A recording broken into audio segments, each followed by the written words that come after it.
The world saw her standing there, still as stone beneath a grey London sky. The crowd below fell into silence. Only the sound of the wind brushing her black veil could be heard.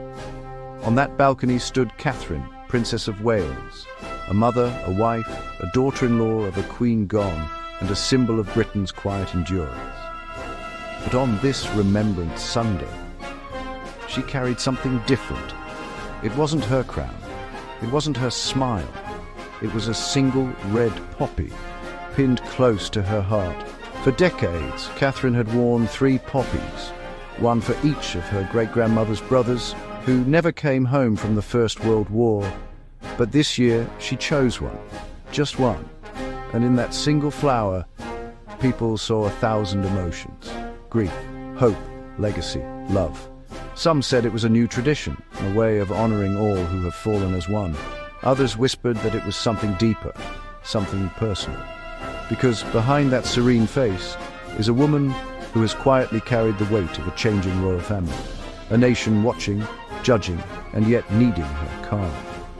As the bells of Westminster rang, Catherine didn't need words. Her silence became her message. Below her, King Charles and Prince William laid their wreaths at the cenotaph. The air was thick with remembrance, not just of the fallen soldiers, but of the late Queen Elizabeth, who for decades led this ceremony herself. As cameras flashed, people noticed the smallest details: the curve of her hat, the same style once worn by Diana, the pearl earrings passed down from the Queen herself. Every piece of her outfit felt like a message across time, a bridge between the women who shaped her role and the woman she is becoming. The palace gave no statement, but sometimes silence speaks the loudest. The night before the ceremony, Catherine attended the Festival of Remembrance at the Royal Albert Hall, this time not alone. Beside her sat Prince George. For the first time, her eldest child joined her in honouring Britain's heroes. And in that hall filled with veterans, music and tears, the world saw something rare. A mother gently leaning down, explaining the meaning of remembrance to a little boy who will one day be king.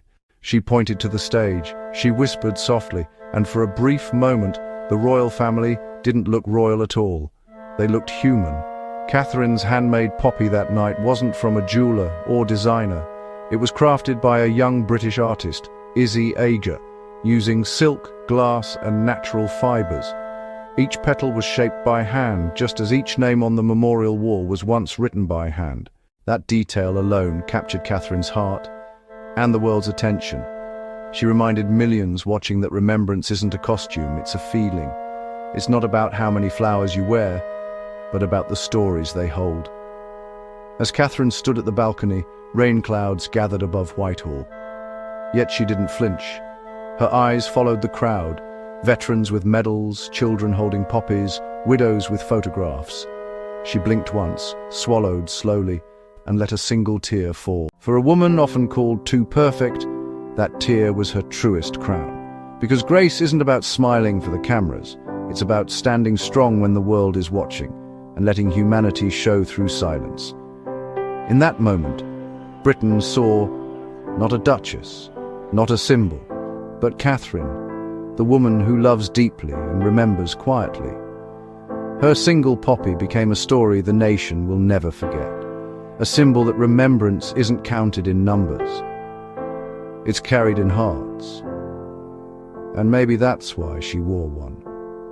Not to forget her ancestors, but to unite every soul who has ever lost someone in silence. As she turned away from the balcony, the cameras faded, and the nation exhaled. In a world that rushes to speak, she reminded us that sometimes the most powerful message is said in silence. What do you feel when you see her standing there, still, calm, and unshaken under the grey sky? Subscribe to StarGossip Hub, where legends live, silence speaks, and every gesture tells a story.